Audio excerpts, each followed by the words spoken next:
Hello everybody, my name is Farmer Phil. We're here with Father Phil, and in today's video we are doing the long awaited crop watch, and we're getting very close to cutting, as you can see here. So we are in our field of spring barley here. It was one of the last fields to be sown. We sowed it. It was after we cut the first cut silage, wasn't it? Yeah, it was the first time ever we cut silage, and then we'd finish up the sowing. I think it was the 16th or 18th of May we sowed this crop of barley. It's a pretty thick crop of barley. It's a good crop. Oh, we at the cheesy stage? Past it. Oh, we are actually.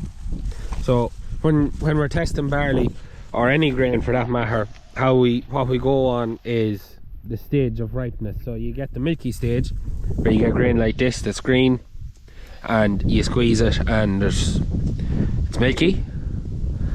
You get a grain then that's starting to turn, that'll be cheesy. So when you squeeze it, it's like cheese, it'll squeeze. And then when it starts to get ripe, then it hardens, and then you're at the hard stage. That's the kind of 3 stages of ripeness of grain. Not a bad head length on it considering how late it was sown. That just died off with the wet. Yeah, you can see this area here into the wet corner of the field, how it's just died off with the wet. Didn't fade. It drowned. It literally just drowned with the weather. So yeah, that's the first crop we're looking at. So what do we think? Spraying off wise? 10 days less. Less than 10 days. Yeah. Spray it off, get it ready. Go on further advanced than I thought. Yeah. So. For being so late sown, it's well on. Wet the ground is though. It's well on. Yeah. Ground is, I don't know. Saturated. We'll go on with the boys. Nice crop of work. So we're just out with our oats, the other side of our spring barley that we sowed at the same time. It's just starting to turn. It's maybe not just as ripe as the other field, but great crop of oats. Some of it has gone down after the last heavy night's rain over at the far end of the field, but it's coming on well. We're looking at whole crop in this. Yeah, whole crop this, yeah. So we'll see, because this will be the wettest tillage field we have. You may remember we got stuck at the far corner with the harvester before. Great grain of oats. And I think everyone's actually got stuck. I've got stuck, Eric's got stuck, Jessica got stuck. I think everyone's got stuck in this field. So ground is wet, but it could be a lot worse in a month's time or 6 weeks time. It was be a dry fortnight. That'd make an awful difference. That'd be ready in a fortnight. Yeah. For it being a late sown crop, you know. Yeah, it's well on. It's not bad at all. And shook with the fertiliser spreader. Yeah. Don't forget that. And harrowed in the muck. The absolute muck of trying to get that in was outrageous. And look at what you have. Yeah. For everything that was going again at the start, it's turned into a right bit of a crop. So before I forget to, this video is sponsored by Crop, our weather station app. So, and you would have seen before, we have one weather station, we have another weather station to go out there now, another rain crop. We have to change the battery here to change in the one we put up this 2 years ago. And you would have seen we have the app on the phone there, which has a forecast app on it, and it gives you the forecaster based on what the weather station picks up. So I think we're actually on the German forecaster, as it's the most reliable based on what the weather station actually has picked up. Things like that also to do with crops and that, but we'll show you later on when we're at the maize. It gives us an estimated time when the maize will be ready to cut at 32%. We'll show you that later. But we're just going to check on our spring wheat now that we will be whole cropping maybe by the end of the week. So yeah, we're leaving the crop watch to late again this year. So here we have our crop of spring wheat. This is where our Consovo beet was last year. Fantastic crop of wheat. Yeah, good. Very good. Pretty decent head on it. Just right for whole cropping. Oh yeah, cheesy or just starting to go hard? Just starting to go hard. Just starting to go hard. That's ready for whole cropping. A little bit of green in it. Good size grain. Very good size grain. Yeah.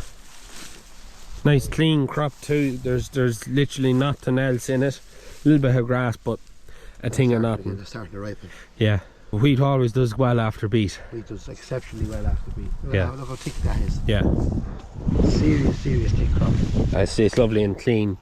No disease or anything in it, is there? Or a small bit? No, she's a little bit on the head from the wet.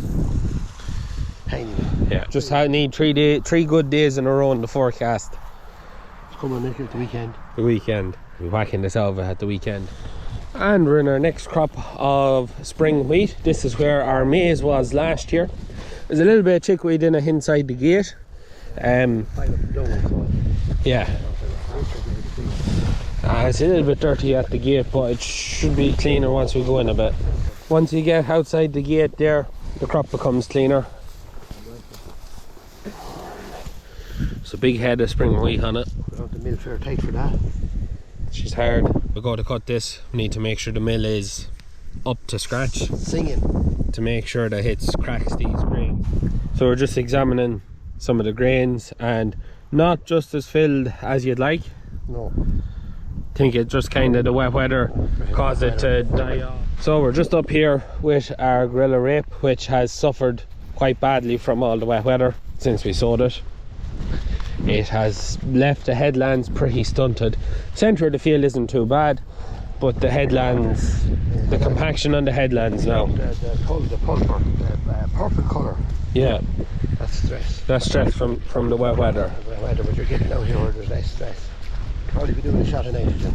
Yeah, it's grand out in the middle of the field, but just the headlands where that compaction is just a bit disappointing. But sure, it's the year that's in it. So we're out here with our 4 acres of beet. What variety's out here? Airmax. Isn't the constable beet. So this is the traditional beet with the hard spray. It's hard sprayed because we do have a slight issue with weeds. Beet coming on there, and we get down and we look the size of that beet there. That's big beet. Like, that's the size of my fist now. Like, I can't get my hand around that. This is another 2 months of growing before we'll start pulling our 1st of November. 1st of November we'll start pulling this, but like, you know, it's a pretty damn good beet. Got pretty good germination in it. Just the downside is the weeds. You can see in between the rows there, you know, it is quite clean, but it is just down to, it just looks bad. But overall, it's a pretty good crop of stuff now. Just the weeds kind of spoil it. Other than that, we're very happy with the crop here. But you can see here we get onto the headland, and like, it was ploughed, everything was done as it should be. The weather, it's either with you or against you in there. So we're just out with the maize, and Father Phil was just saying, as we stand back there, the difference in varieties, was it? Yeah, we sowed Foxtrot and LG something or other. There's a number. Yeah. But the numbered maize is higher because we put in the 2 outside boxes on the sower. Yes. So that meant that every time he went up or down the field, you got 2 rows together. Yes, that's why you see them 2 rows higher, and you'll see 2 there. rows over there higher, and 2 rows over there higher. Just see what the cob difference is now. Yes. All the forage varieties were kindly sponsored by Gold Crop, so we'll stick their links in the description down below if anyone wants to have a look at the varieties we sowed of maize, gorilla rape, beet, I think that was it. So just to get a sense of the height, you're about 6 foot. Well, I can reach 8 feet. You can reach 8 feet, so the maize is 10 foot. 10 foot at least. It's 10 foot at least. Further in. And yeah, I would say it's higher further in. It's incredible, absolutely incredible crop of maize. Oh, there's 8 foot. That's heading for 11 or 12 feet there. 12 feet. I thought it was around the 12 feet mark. So what are we averaging per cob or stalk there? 2. 2-ish. 2. But they're at high. They're up 2. high up there. Yeah. They're well high. The cobs are only just forming on them now. So yeah. there's not much. Line of weeds in the centre there. Won't be much in them yet now. So one of the things, I was watching Cole the Corn Star's video, he was looking at his crops of corn or maize, and he says if you look at the silks, when you see all that purple silks, that means everything has been germinated. When you'll see the silks here, they're purple. He says when you have them white, they haven't germinated. Oh. So when you see that purpleness, that means that your cob is germinated, whereas you see white silks, they're not germinated. They're only germinated. Yeah. Well, that's why I was saying, I thought it was quite interesting now. But like, we're on the outskirts of the crop. Like, how high it has to be in the centre when it's this high on the outside is unreal. So if we look, our 2 high varieties, these are our 2 LG crops in the centre here. So like, you can see the size of that crop to the size, or the size of the cob to the size of my arm. They're pretty big arms and that. I know, there's decent cob. And then if we go out here, and then this would be Foxtrot. And it's not as tall a crop of maize and the cobs are much of a muchness, maybe slightly smaller. It's still only August. It's still only August, but some of the cobs there are pretty near enough the same as the LG. This was also sown under the new biofilm, so you can just see the remnants of it there. That's what's left. This is the fully biodegradable film, and that's what's left of it. So we did sow it outside of the field without the film to see how that went. We are debating about whether we'll sow next year with or without plastic, but well, just the height of that has to be one of the tallest crops of maize we've had in a very long time. It's going to be interesting to see how it holds up, how we get through. If we look at the Sencrop app, I don't have my phone at the minute, but I was looking at it the other day. So we put in on the app this crop of maize. When we sowed it, we put in the variety. It's an early dent or very early dent, and then maize works on its growing days, accumulative temperature growing days. So maize ripens at when it's reached X amount of degrees temperature over its growing lifespan.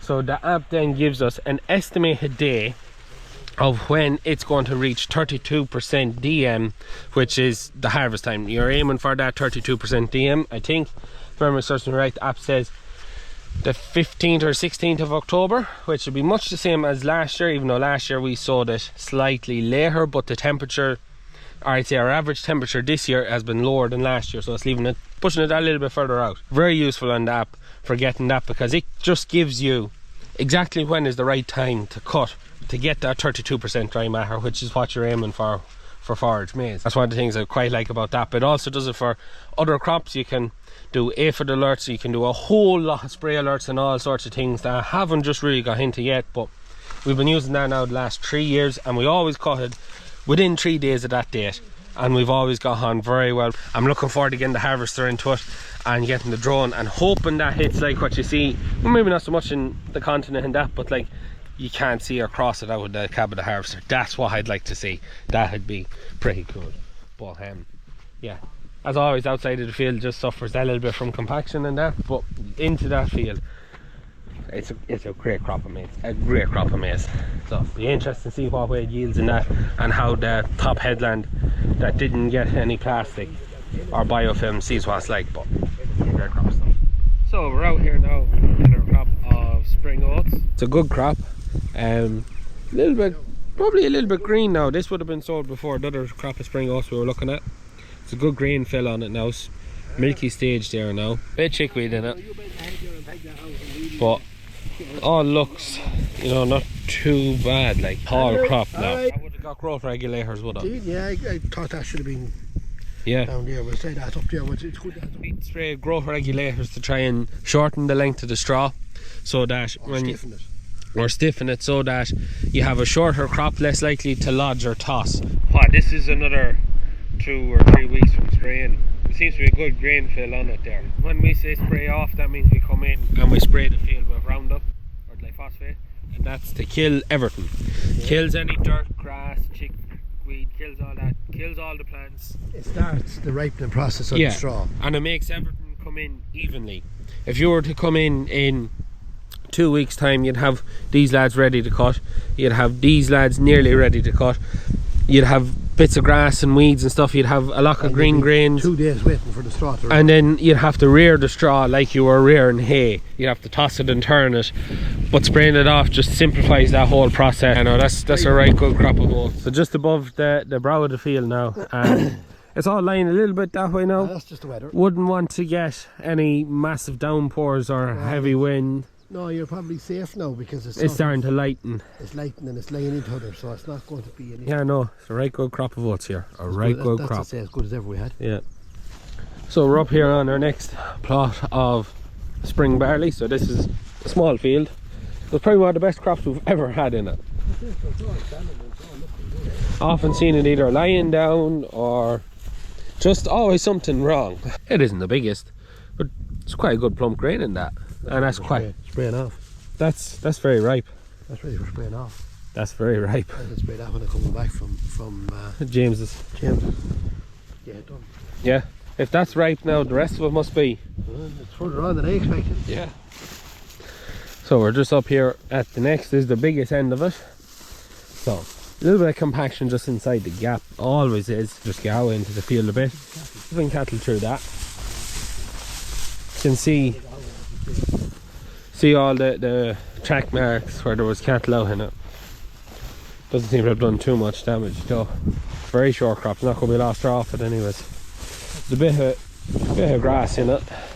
Just in comparison, like it's tight, knee high, and like it's a fully filled head of barley. Like it's huge grain of barley in it. Huge grain of barley. That's gone past all crop, but anyway, we're going to look at the little field. That's nearly fit to cut. Like never mind spray off. Yeah, someone's cattle is definitely out through this. You can see where they're walking up and down it. That's always the bloody way. Always something. We'll just see how this other wet field in here was, and that was literally shook hard once and we left it. So if there's anything now here at all, it'll be did you get any spray out here, or and you got all sprayed? It's always wet.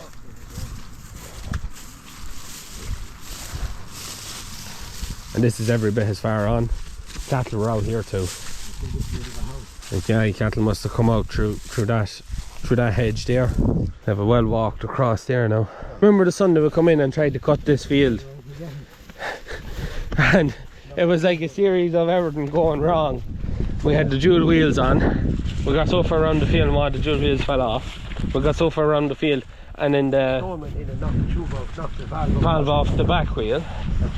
Three things happened, and the tube coming off the wheel was the last one, and we just parked it. We'll come back Monday and fix it. And we are out here now where we had our beans last year. So this is, we have spring wheat here, and we had our uncovered maize in the field above, and that's in spring wheat as well. So this is all for whole cropping now. Oh, ready to go. Lovely crop of stuff. Number 4 say it's filling away there. There's a little bit of disease in the heads. Not too bad. Nice crop of it. Just at the right stage now. So not just as ripe as where the covered maize was last year. To have filled better, you know, the grain is filling there. So our beet, we've 2 acres or a hectare of Conservo beet up in the top corner. We'll walk across there and we'll have a look at that. But the field out there is the very same as this. It grew quite well. This is probably the first good crop we've got out of this field since we put in tillage. Probably, yeah. Because the first year was in barley, nothing grew in the middle. Nothing. And the beans last year was quite hit and miss in parts. Yeah, but the far side of it there was very poor crop. There was nothing, and in the middle there was nothing, and down there was very little. But this year, we had lots of beans out of it though. Oh, we did, but I would like to see more. Was really good. Yeah. But this year we have a lovely even crop. The entire field is good now. That new fancy spread, that new fancy sowing machine I have. There's not an uneven bit in it. Yeah, no, it's a lovely even crop. For a sowed with a shaker. So we're out here now in our Conservo beet. And the first thing you'll notice is no weeds. No weeds anywhere at all. That's the big thing with the Conservo beet, is the weed spray is so much easier. The only thing you will see now is it's a little bit patchy in spots, but you're not sure as to why. Dry weather. That was it, the dry weather. This was sown so just as the weather took up. at the same time as the other field, but this would have been that drier bit of ground. And because of the dry weather, we had seedlings or saplings, whatever you want to call them, just die out of it. And some they never germinate. And yeah, some never germinate. That's why we have beet at this size, and then we have beet at that size, you know. And it's pretty decent beet. Like there's a good size beet there. Yeah. No, it's good size beet in it. You know, like compared to what we looked at at home now, some of the best of that beet there is much of a muchness with that now. So it'll be interesting to see how this pulls again this year, as in is it going to have that club root, and will it grow much bigger and whatnot. It'll be interesting to see. I think for ease of spray, this wins hands down. Well, as you see, this was dirtier. Yeah, this was dirtier. Spraying it. Yeah. With a very similar weeds, but it was just done. Gone. One go, done. Just a pity about the we got that dry spell, and it just took that hove and had left it that little bit patchy. But it's like, what can you do? You can try your best, but if the weather's again you, the weather's again you. It was difficult this year from start to finish. So the big thing this year is the bee harvester is blowing that shed there, ready to rock and roll, except for it has a flat tire. Pump that and we can be out here pulling away. There's no pulling it out of the back of the hedge and trying to get it going.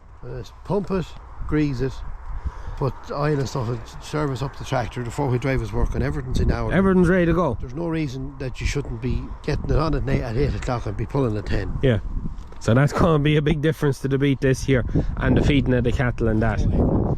Yeah, no headlands here, because we'll have the whole crop gone over it, and at the far end of this it goes into a grass paddock, so we'll just take down the wire and she's just up and down. For those of you that are wondering, maybe you're new to the channel or you don't already know, all the crops that we grow here is all for feeding to our bulls, our dairy beef bulls and bullocks and heifers that we have, and we are 100% self-sufficient in feed. One more crop to look at that we haven't seen yet is the beans. So now I think we'll go get dinner and then I leave you to the sprayer. Every time he's went to spray this last week, it's rained. Every time. This is, I don't know, you'd want to be getting a bit rained off with it. You'd want to be bringing something else with you and be like, just telling yourself, oh, I'm going doing this job, but just get on the sprayer and spray, but you're doing a different job instead to try and take the bad luck off her. And we are out here now with her beans. Beans are like, never seen them ripen in so quick. Stalks there completely dead. There's plants there still green, but like, what do you think, another week? Just ripening very, very quickly. Damn near there, like, left too long now, them pods will shed. Yeah, they'll pop up. Like, it's unreal how quickly, like, normally they're end of October, or beginning of October. Like, there's no pods on the ground except for a few damaged plants, and you can see where the sprayer had to run. Its sprayer takes a lot out of it now. Because of the height of the beans, the sprayer just knocks all down before it. Not a bad outcrop of beans this year. Consensus is spray it this week, bring in the last of the plants. Because beans, because of the actual size of the bean, it can be very hard to get it dry enough. Because the size of the bean holds a lot of moisture. Well, they're dry. But you need EirCode without spraying it. That green, it'd be better getting rid of that green. There's your bean there now. Beans for protein for feeding the cattle. They're quite an easy crop to grow. There's not much to it once you get your pre-emergent spray out, and then after that all you gotta do is keep on top of chocolate spot, and that's it. Beans are a very, very easy crop to grow, but as you can see, we have a lot of stuff has fallen down. Could be difficult now combining, and what the losses are going to be like because it's all lying down. Hopefully not too bad. I say in another 2 weeks we should be out here, because the plants are all dying and like, oh yeah, it's dry. they're the same as if you put them through a dryer. Yeah, maybe we didn't Very have the same. moisture meter with us. Yeah, that's our crop of beans for this year. See if it's sprayed off, what, 2 days now, 3 days, 4 days. It's a lovely crop, great fill on it. Suffered a little bit at the drought at the start. Yeah, just took a bit from it now. Last year wasn't it all back into the ground. Last year was a mess. We should be out here next week with the combine. Lovely crop. Clean. Last year wasn't clean, was it? No. Last year we had a problem with meadow grass. It's short, good sized head on it, but there's a good fill, good plump grain in it. That is all the crops, well, bar sunflowers and pumpkins, we'll show them at the end. Father Phil is picking up the sprayer here. So all in all, this year's crops, what would you say? Well, they were a challenge, but yeah, they're good considering all the challenges we've had. And we are now here with my lovely wife, Liv. The hard working behind the scenes. We're up here with this year's experiment, the sunflowers, which are absolutely amazing to see.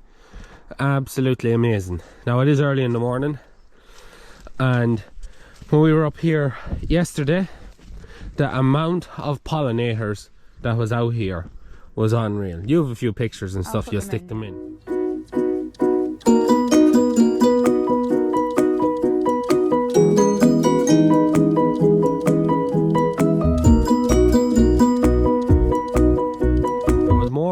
butterflies, bumblebees, solitary bees, bees, insects just having dinner off these sunflowers. It was unreal. As you can probably tell, there's a lot of misses in it. Slugs love sunflowers and they ate them on us. So we have this section here is the best. The top headland is very few, and the far headland or the far side isn't too bad, but this is the best of what we have. So this is an experiment for this year to see, can we grow them? Is there much into growing them? I think we can say, apart from the slugs, they're not too hard done, and it is just so bloody awesome to look at. Like, it's just, they are coming, you can see how they're folding out. So you can see ones here coming near the end, they're all folded back and they're just starting to pollinate the inner seeds, whereas you have fresher ones. There's not many there I can see, but yeah. So I think they might have about another week. The first of them will be starting to really die off. And as you look behind us into our crop of pumpkins, you can also see there's a lot of dirt out there, but it's actually not too bad. It looks bad, but it's a bit like the beet we looked at. It's where we had about 70% kill on weeds, but then after the fact we got all this lamb's quarter and Sherlock that's coming up. That's your lamb's quarter there, and your Sherlock looks like oilseed rape. That's Sherlock. Down and we'll look up at the pumpkins. We'll just walk down to relatively the middle of the field. Just come across this big bad boy here, growing well. So the pumpkins have done quite well for us this year. There's a lot of manual labour into working pumpkins.